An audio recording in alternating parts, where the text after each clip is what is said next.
Hi, I'm Nora. Welcome to Nora's Crafty Kitchen. Today I'm going to be making beef enchilada casserole. Sit back, relax, and let's enjoy the show. The ingredients for the enchilada ground beef mixture includes 1 pound ground beef, half a cup onion that's chopped, 1 teaspoon black pepper, 2 tablespoons minced garlic, 1 teaspoon salt, and later after we brown it and drain it, we will use 1 tablespoon fajita seasoning that has onion, salt, and garlic. Then for the enchilada sauce, we're going to use 3/4 cup olive oil. It could be any type of oil. 1.5 cups all-purpose flour, half a cup chili powder, 1/4 cup chili powder, 6 cups chicken broth. Sometimes I use a little bit more, and I use chicken base to make that. I use 3/4 cup chicken base and 7 cups water, and then 1 teaspoon pepper. And then for the layering, we're going to use the tortillas, the corn tortillas, the meat, the ground beef mixture, and the cheese. Using and preparing this ground beef mixture, I'm going to use 1 pound of ground beef, and I am cooking this on medium heat.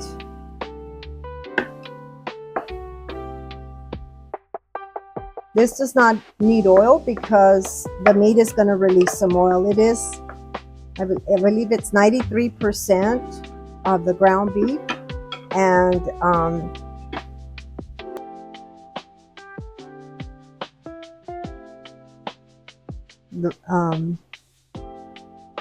going to add my 2 tablespoons minced garlic.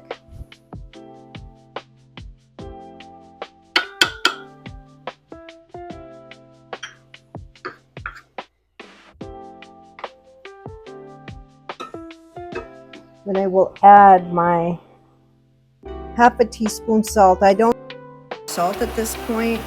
Some of the other ingredients later will have salt listed. I'm going to add my half a cup of onion that's already been diced, and my 1 teaspoon of black pepper. And so we're going to go ahead and brown this ground beef mixture.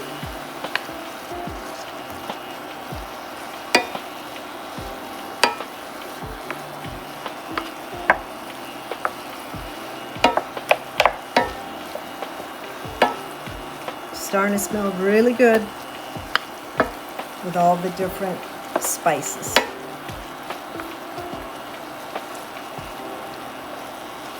I had said it was 93%. It was 90-10 of the ground beef. It will not be releasing a lot of fat.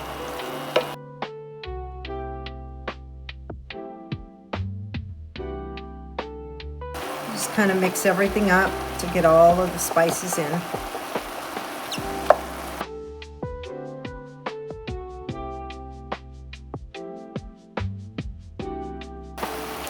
You can see that this mixture is releasing water, so there was no need to add any additional oil. It's cooking in its own fat that it has.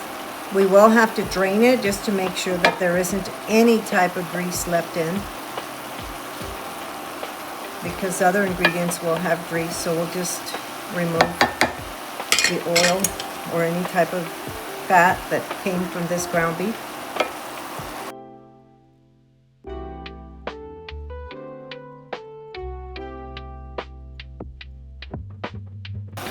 You're going to make sure that you do cook the meat and brown it well. It will bake in the oven later on, but I like to just make sure that it's cooked right away. So no pink parts to the ground beef.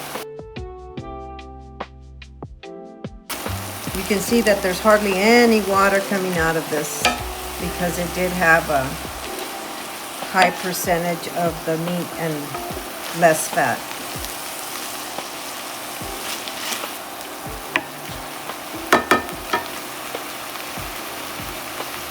So this is already cooked well, and I am going to go ahead and put this meat in the colander and drain any type of fat that it may have.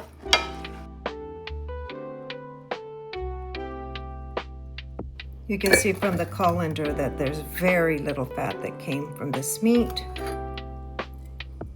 So it's still going to drain. I'm going to set this aside so we can continue with the rest of our process for the enchilada casserole. So when making this enchilada sauce, I turn my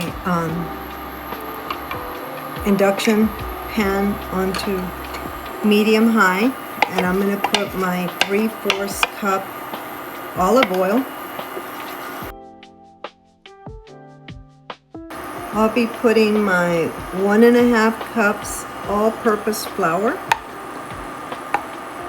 We're making the roux right now, and so I am using 1.5 cups all-purpose flour, and I'm going to be browning it at this point.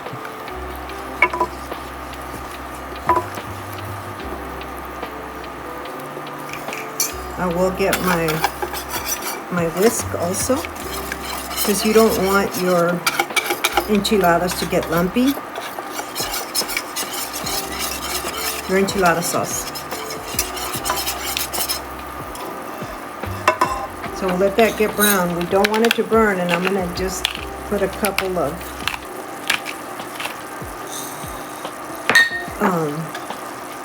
turns of the black pepper. That's optional. And then I'm going to put 1/2 teaspoon of salt. The bouillon base will be salty already, and the meat does have salt.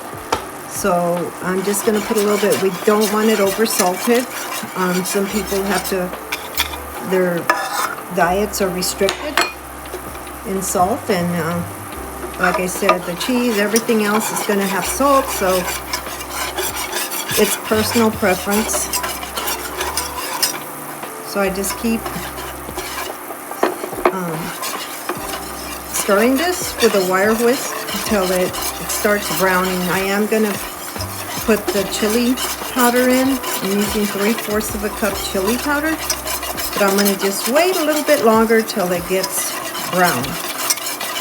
We want it to start getting thick, and notice that I have not stopped mixing this. You don't want this to burn. At this point, it's starting to brown a little bit, and I'm going to add my chili powder, just a little bit at a time. I am putting my 3/4 cup chili powder. Constantly stirring it. You can see that the roux is starting to get a little bit thicker at this point.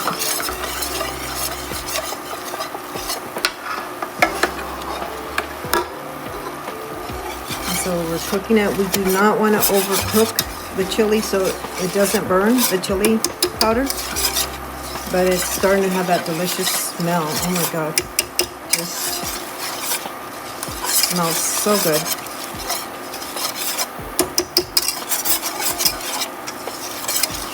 And just stir it up a little bit with chili powder. And then I'm going to start putting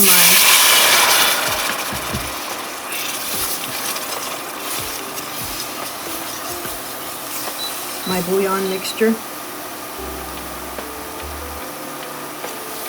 Whoops.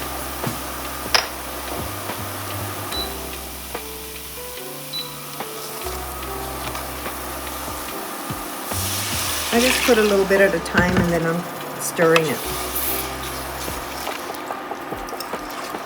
You see that it's starting to get really thick. So I did put 1.5 cups flour, so this is going to make a lot.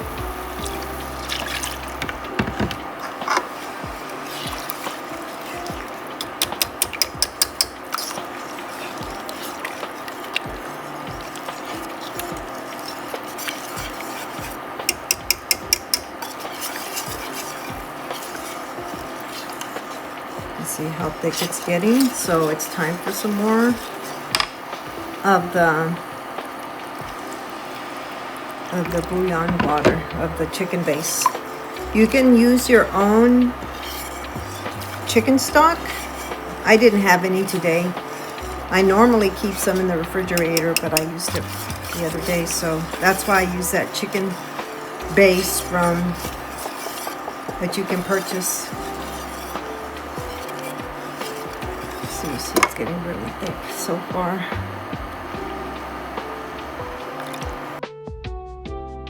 Notice that it does not have any lumps because it's constantly being stirred with a wire whisk. And that's how you want it.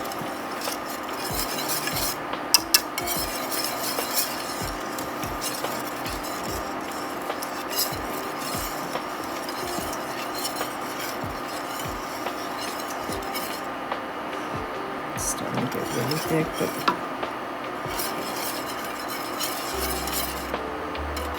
I'm going to continue to bake it. To cook it.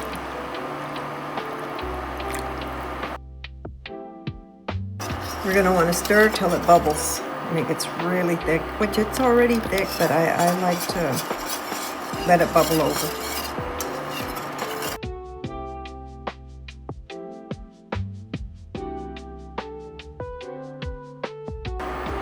You can see that there are no lumps and it should start boiling. I already see it bubbling over.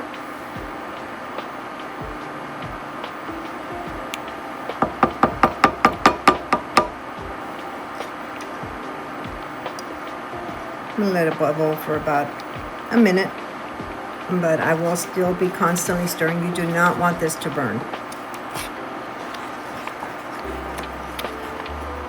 So it's been like a minute already. I'm going to turn it off, and I am going to take it off the heat because it will continue to cook. So we're ready to layer our tortillas. I don't oil them. I don't fry the tortillas in oil, but that is something you can do if you'd like.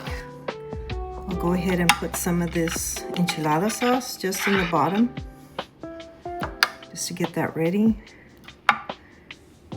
And then we're gonna dip them.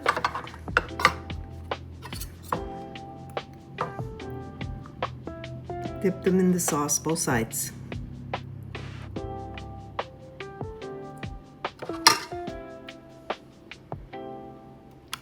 And I'll just start layering them.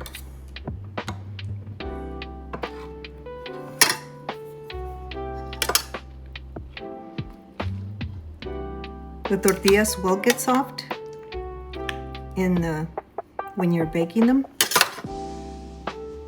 So it's, again, it's a preference if you want to boil. If you want to put oil on your tortillas ahead of time. That's just a personal preference. So I'm going to layer it with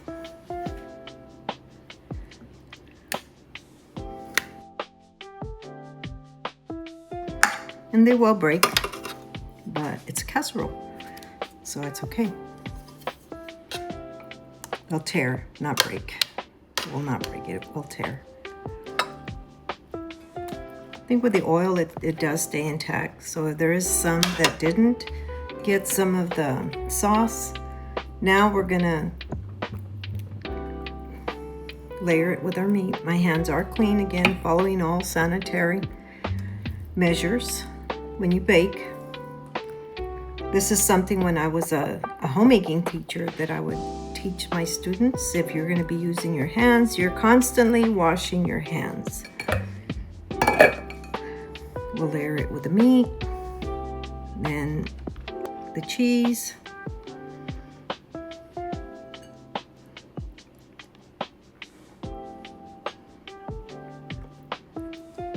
And I am gonna the meat did have onion, but I am only gonna put some of this on one side.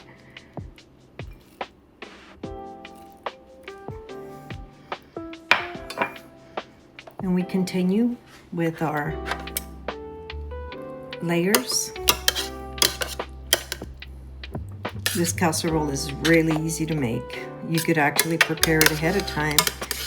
And then just when you get home, just turn it on, put it in the oven at 350 for about 30 minutes, just to get it to melt the cheese. If you do refrigerate it, you can go ahead and put a little bit longer just to make sure that everything did go through. I would put it in for 45 minutes. Making sure that the meat and the cheese and everything was heated up. Then again, we put our meat. We start with the layering and our cheese. And then this half of the enchilada casserole had the onions. So I'm going to put that again, and then we're going to repeat the process.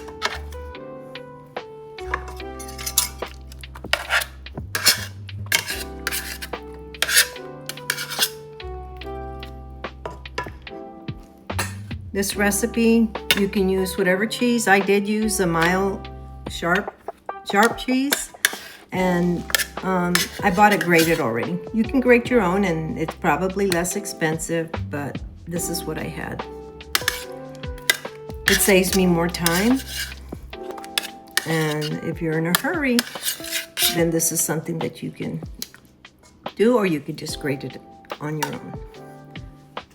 So I did use 18 tortillas, 3 layers. This one kind of broke. 4 cups of cheese was enough for this, but if you want it cheesier, you can always add more, but I used 4 cups.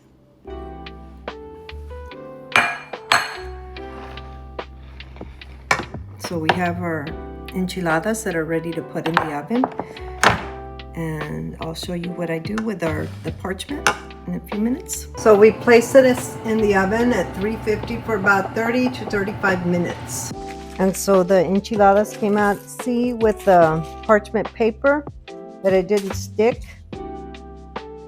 And so we're letting it sit here for I'd already let it sit for about 3 minutes, so a couple of more minutes before I cut into it.